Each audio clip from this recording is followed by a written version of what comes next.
Have you heard about this personal and professional podcast? Coaching in Session with your host, Michael Rearden. Hello, hello. Can you hear me? Hey, how are we doing, Dagna? I'm good. How are you, Michael? Good. Did I get your name right? Yes. Ooh, good. So today we're going to be just talking about your work as a career coach. I know you have a good backstory, so if we can, begin with that and then go into your work. I do want to share the book that just came out. Literally, it's in the launching stages. Mm-hmm. So we'd love to talk about that a little bit. Awesome. Yeah. So just get into your work, and then we'll bring up the book later. Awesome. So essentially, as a career coach, I'm an engineer turned coach for engineers right now and professional and ambitious professionals in tech. I've been an engineer myself, so I very well understand what it means to, work in tech on a daily basis. And I help my clients overcome very common obstacles like imposter syndrome, burnout, having trouble dealing with other people, as well as some self-marketing struggles. So that's what I do as a coach right now. What would you say the personality of engineers?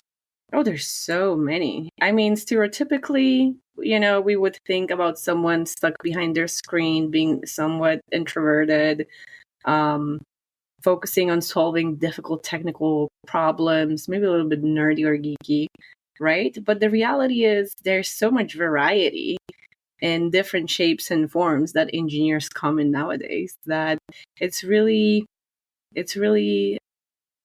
there's many different kinds of people in the tech field, in the tech industry at this point in time. How do you handle the different types of variety of people that you work with? Because as you said, people are introverted sometimes when they're behind the computer all day. I know many people who just kind of, do their IT stuff. And then it's kind of like they just do that. They go home and they just live that, I don't want to say lonely life, but they are very comfortable in their own shoes. So like, how are you able to reach them? Easily. Usually they come to me because they have reached the glass ceiling or they're getting passed over for promotions, feeling frustrated that nobody sees their brilliance and hard work.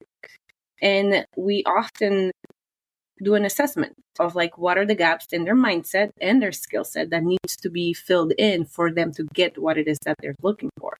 And if you think about how engineers are being educated and trained, a lot of the time it's the technical skill that are being put on such a high pedestal, and the soft skill related to dealing with other people are kind of sometimes even just ignored. So many engineers do not have those skills, but it's not fault of their own. They are being just essentially trained to believe that tech skills, it's all that it's important. It's the only thing that's important. Where in reality, it's not, because as engineers, what do? We create products for other people or products with other people. So the people aspect is inescapable. It's just that many of us have not had that kind of opportunity to learn those soft skills on our own. I know you were in the engineering world and then you got out and then you became a career coach for engineers, and not just for engineers, I'm sure for anyone, but there is a type of mindset that you need to have, I believe, when you want to go into a profession. So for example, like when I was in 6th grade, I had that inkling of me wanting to be a teacher. And It was, just like a feeling like, I think I want to be a teacher, but then I'm like, teachers don't make any money.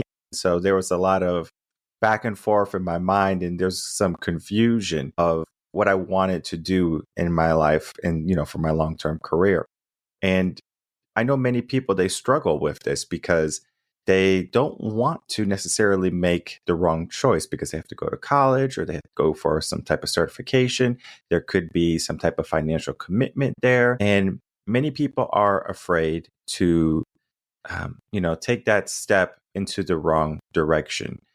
What would you say for anyone maybe wanting to be an engineer, like, because you have already walked this path and you have worked with many engineers before, is a good tell sign that you're in the right profession or that you're going into the good or the right profession?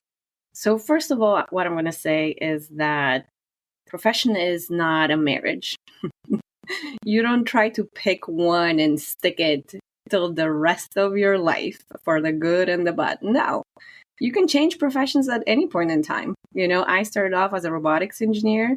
Then I moved into software engineering, which is not really the same. And then from being a software engineer, I ended up becoming a coach. And the reality is that as I was progressing in my path, what I was really chasing was impact. When I was 15 years old, I wanted to build the future. And it just felt like such an important thing to me, but I couldn't really tell what it actually meant, So building robots felt like something that's very futuristic and cool. And if I build a robot that lands in space, how cool would that be, right? Where in reality, whenever you're building a robot, it takes a long time to build it, to test it, to make sure everything is appropriate, to then send it to the space, for example. And the robots that I had a chance to work with in my professional career ended up being kind of like a collaboration project from different universities in European Union, because that's where I'm originally from, Poland. And we had the funding. It's kind of like a DARPA equivalent here in the United States. And we would work with different colleges creating those robots. And the reality is that just a few PhD students would ever work with the robots that I was helping create, right?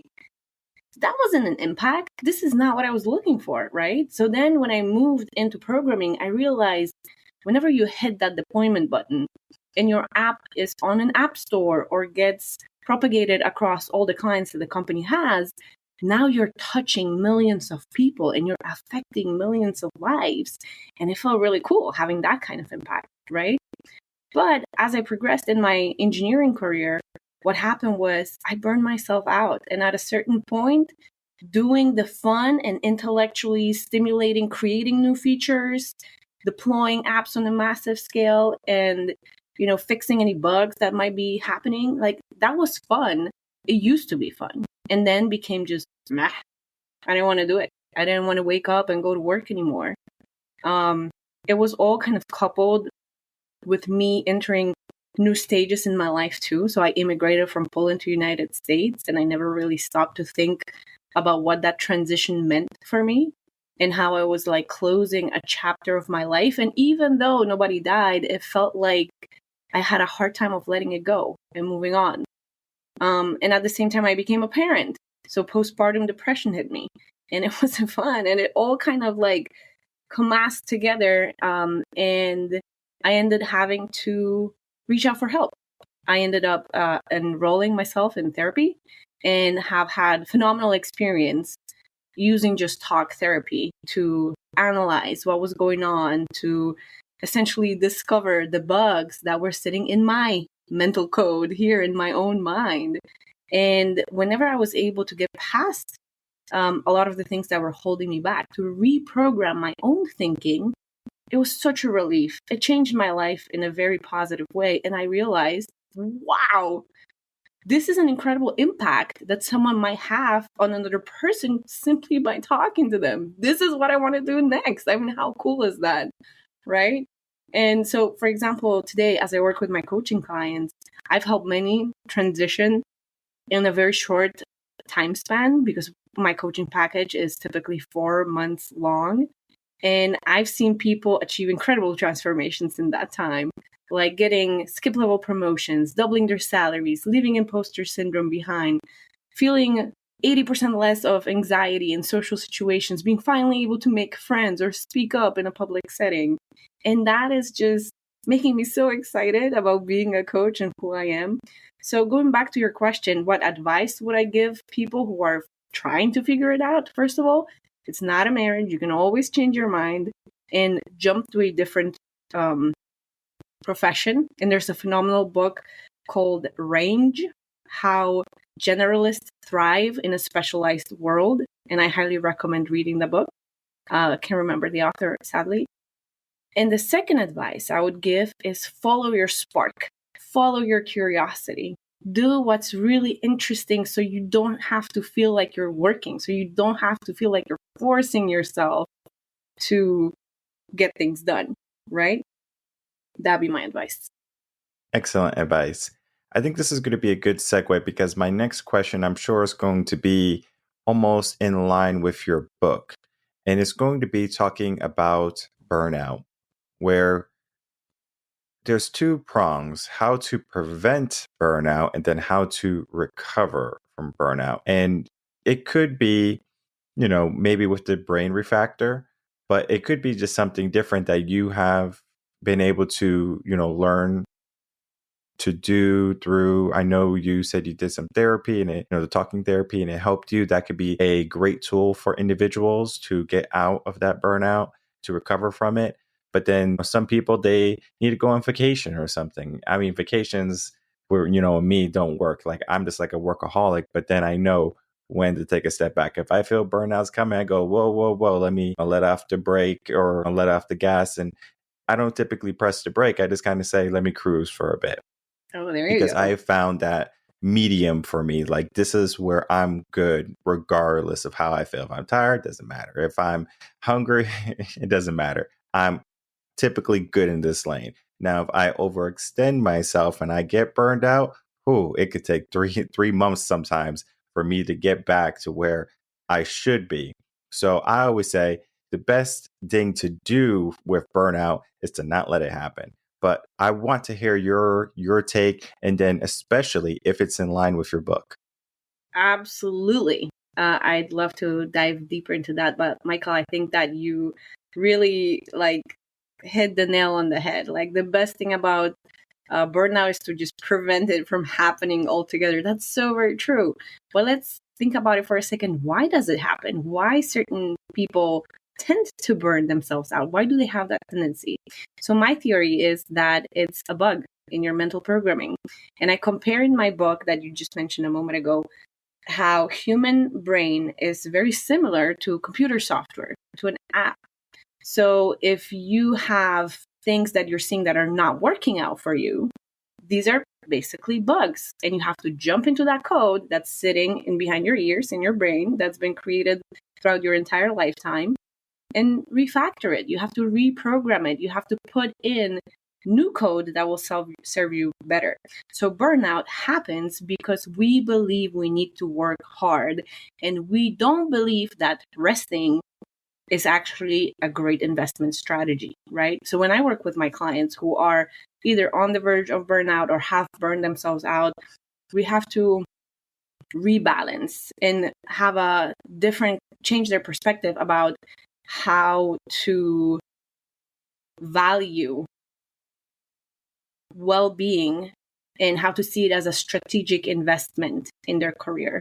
Because whenever you're burned out, you're not capable of producing anymore, right? And if you think about your brain as a tool that you're using to execute whatever it is that you're trying to do, whatever it is that you need to do in order to get things done, then would you tell your tool to, get out of shape or not be sharp anymore or just not do any maintenance, right?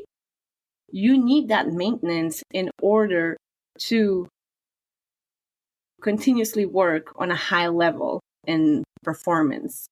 So one of the things that I highlight in the book that's really helpful for burnout is software updates, which is working with a coach or a therapist, someone who can help you spot that programming that is in your brain that is currently leading you towards burnout. As well as I talk about hardware updates. What is it that you can do to your brain to make its hardware work better, to be more efficient, to be more optimized?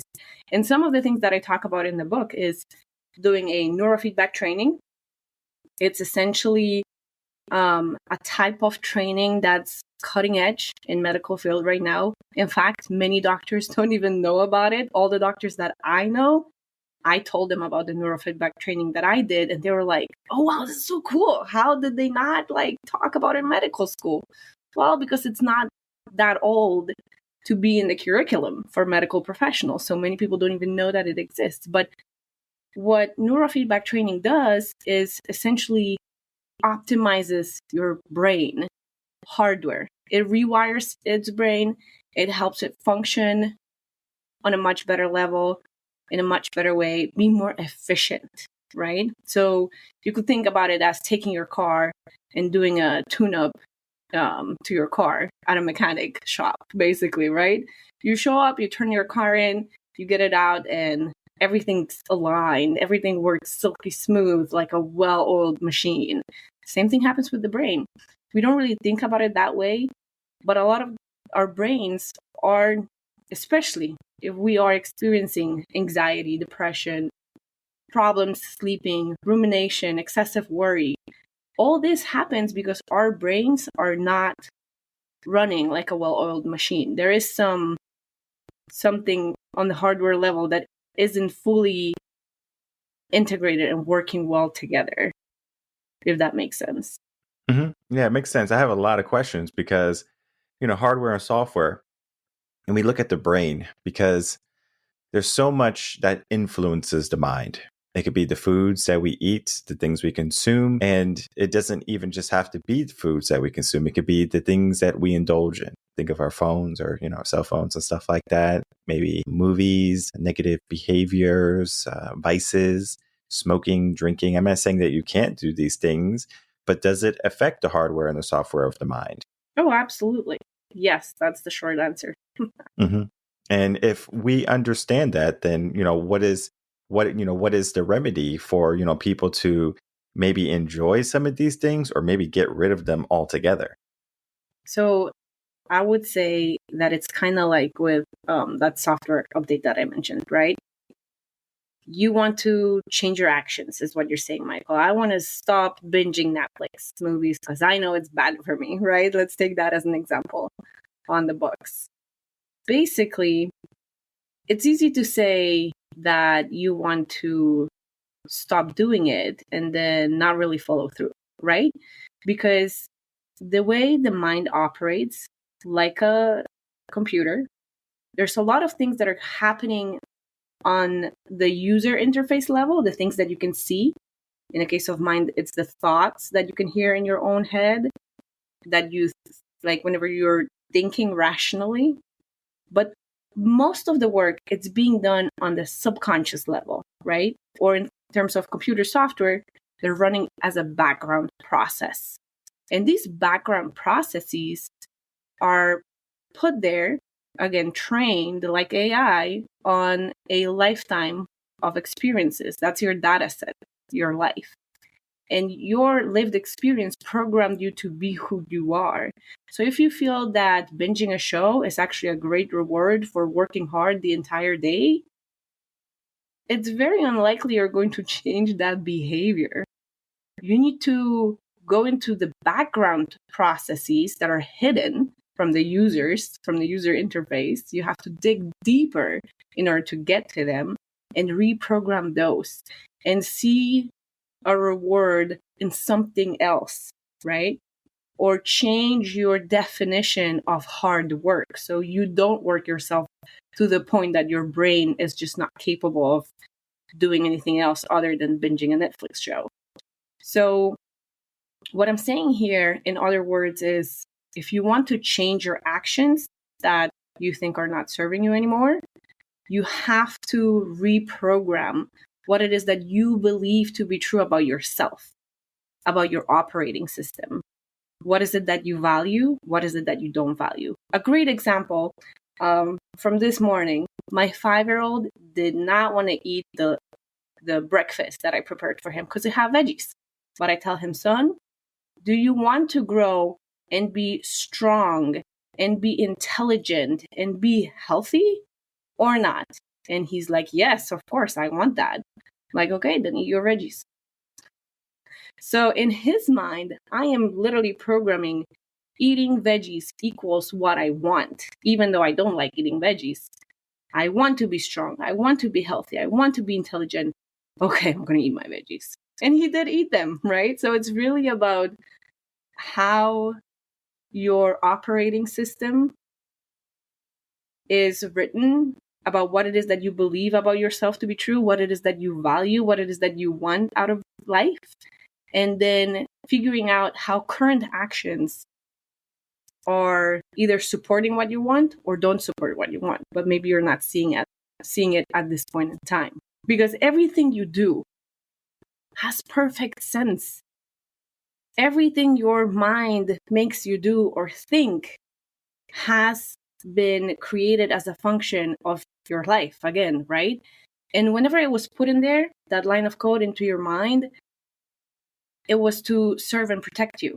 It might no longer serve and protect you 20, 30, 40 years later, but at the time that this mechanism, this background process was put into place, it made perfect sense. So that's why you do what you do, right? One of the things I like to do when it comes to, the podcast, and I ask questions and stuff because that's what we do, is I ask different iterations of a question. So do it because not everyone is going to resonate sometimes with how we say the first time. And they say you don't really get a deep, meaningful question until it's like the third time. I'm not going to do it 3 times with you today, but I'm going to ask it a different way. This is going to be definitely into the engineering type of mindset because, there's so many people that listen from all walks of life, here for personal development, self-help. And the question is, how do we get rid of the virus in our brain if we have one? How are we able to purge a thing that we consider a virus? And I use the word virus loosely because it can be anything you think. A virus could be like, I'm in a toxic relationship, or I'm in a toxic profession, or I'm not eating good. So we have this virus, and it could be universal, right? So how would someone purge that from their brain? So awareness is the very first step, right? Just saying, oh, this isn't working isn't going to serve you well, right? But understanding why it's not working, what are the root causes of this virus being there? When you understand the root causes, you can dig deeper, right? So for example, you're in a toxic relationship. Why are you in a toxic relationship? Is toxic relationships all you've ever seen in your life and you just don't know how a healthy relationship looks like? So you're gravitating towards what's familiar, right? Or is it something else, right? So understanding why that virus is there is the very first step. The second is examining what kind of programming comes to mind. So in terms of code, we would jump into the code base and analyze file after file, line after line, to understand why an app acts the way it acts and produces the outcomes that it does. In terms of a mind, that's an equivalent of jumping in and analyzing whatever memory comes that is related to that event, to that situation, to those triggers. Or what kind of beliefs do I have about that event or that situation? In a toxic relationship example that you mentioned, Michael, what we could think of, what are the beliefs that you have about yourself or the world or the other people, and start writing them down. It's very important to write things down because that process of putting things on paper, called externalization, helps us get a little bit of distance. If we're trying to process it all just in our head, that's not going to be helpful at all. We're just going to get lost in our own thoughts and probably get sidetracked and distracted as we're analyzing the code. So what we need to do is we need to write it down. The moment you write down your beliefs, your thoughts, what's coming up. So for example, let's say one thing that could come up is a deep-seated belief that you're not worthy of a better relationship, right? And whenever you realize that this is something that you believe to be true, and then realize that it's just a line of code that someone or something has put in your head a long time ago, and maybe it served you back then, it helped you survive, it helped you get to where you are in life, it's no longer serving you. So you have to get that line and get rid of it. You have to reprogram it. In terms of human mind, what works is repetition. So one of the things that I highly recommend my clients do whenever we're working on reprogramming their minds is this super simple exercise. It's every night, whenever you brush your teeth, stand in the mirror and find good things about what you've done that particular day. And say that appreciation to yourself out loud. Best if you can tell yourself, hey, I love you. And then deeply look yourself in the eyes, in the mirror. Why? Because most of us never grew up with that kind of experience. And it's really important for your self-worth, for having healthier relationships, for having confidence, to have that self-love in place, being programmed in your mind. And if you repeat that behavior for a number of days in a row, what's going to happen? You'll start noticing that you start thinking differently because you have reprogrammed parts of those beliefs. But the very first step, awareness and analysis, where's it coming from? And then doing something to replace what's not working with what is, in order to reprogram that mind of yours, leading you to do exactly what it is that you're currently doing, right?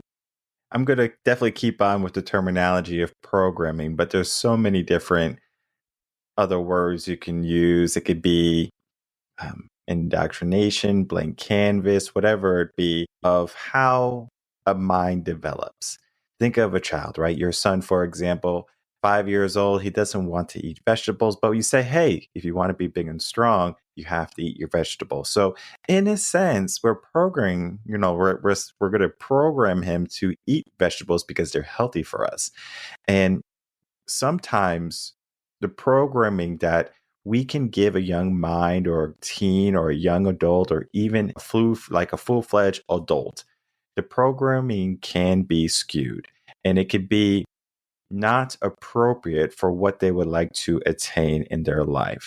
So for example, if I don't program I'm using the word engineering terms today because I know people are going to lose it. You're a programmer, Michael? No, I'm not a programmer. It's just the vernacular that we're going to use today. It's so like I can program someone to eat candy all their life, saying candy is good, like love candy. And then you got all these cavities, and then you got some big problems. I can also program someone to brush their teeth every night, after every meal, not to eat too much candy. It's not good for you. Program you to eat vegetables. I can program you to do many different things. But I do want to talk about just the aspect of how a person grows up and their brain develops, because it is going to be unique to the person, depending on their parents, what type of school, friends that they have around them. But do you think, especially, coming from where you were in Poland, right? And then now in America has a very different way of upbringing children. And I'm sure that's one of the first things you notice. Do you think that our programming is going in the right direction, or there needs to be some change in the code?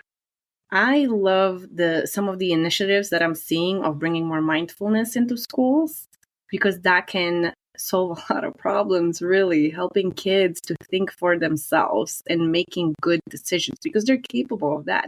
Their brains are wired to make good decisions. And, in terms of brain development, my son is at the age of 5, like we talked about it. His brain is like 80% developed, right? The next 20% will mature over the next 22 to 25 years of his life, right? And even after that, the brain, as we know now, has a lot of neuroplasticity. So it can change and reprogram at, whatever age. You could be 95 working on some improvements if you wanted to. You absolutely can. And one thing that I did with my son is that I also took him for the neurofeedback training. I did it for myself, and it worked wonders, optimizing my hardware to avoid postpartum depression when I was pregnant again. And for my son, we thought that he might have ADHD. And neurofeedback training is recommended for ADHD as well. They can start at age of 5. Earlier is too early because of like all this brain development that's happening in that time frame. But I can tell you that after taking him to his 20 sessions at our local clinic, all the problematic, quote unquote, symptoms of ADHD gone. But he's still the creative and loving and sensitive boy that he was before. So I think that, there's a lot that you can do as a parent and as an individual. There's so much information and knowledge that is available at your fingertips right now about how brains develop, what kind of diet is good for brains, what kind of exercise regimen is good for brains. And I highly encourage everyone here listening to do exactly that. And if they are interested, they could look into more of what's in my book, which is refactoring their own brain, reprogramming what it is that is not working. I made sure to write the book in a way that's accessible for folks who are in tech, but also for those who are interested in getting in tech. So if any future CS degree or bootcamp student is listening to us today, it might be an interesting read for them. So that way they can avoid imposter syndrome, burning themselves out, troubles speaking to other people, or self-marketing struggles before they even start their very first job. Yeah. And I think that's a wonderful segue because we talked about, going into career and then going all the way into how the brain can be formed. And there's just so many tools out there available for individuals to change their circumstance, change their lives, to change the way they're thinking. And I know sometimes they struggle trying to find the tools that work for them. Think of like self audio books and stuff. Like people will spend hundreds of thousands of dollars maybe on these books. I know there's one lady who spent like $50,000 and she has not made much improvement in her life because like she can listen to audiobooks all day, but we need to take some action, and we need to figure out the tools that work for us. So I always tell people, like the books that you read are going to be the accumulation for change that you're trying to make in your life. It might not be like immediate, like you read a book and your life changes, but it gives you the tools and the resources for you to make those adjustments. And our conversation today was definitely that realignment for many people, because when we're trying to make a change, it's not easy. There's going to be some faults in the system with how we do things, and we're going to find that there's going to be hiccups. Think of if you are trying to open a business or you're trying to do something with a program.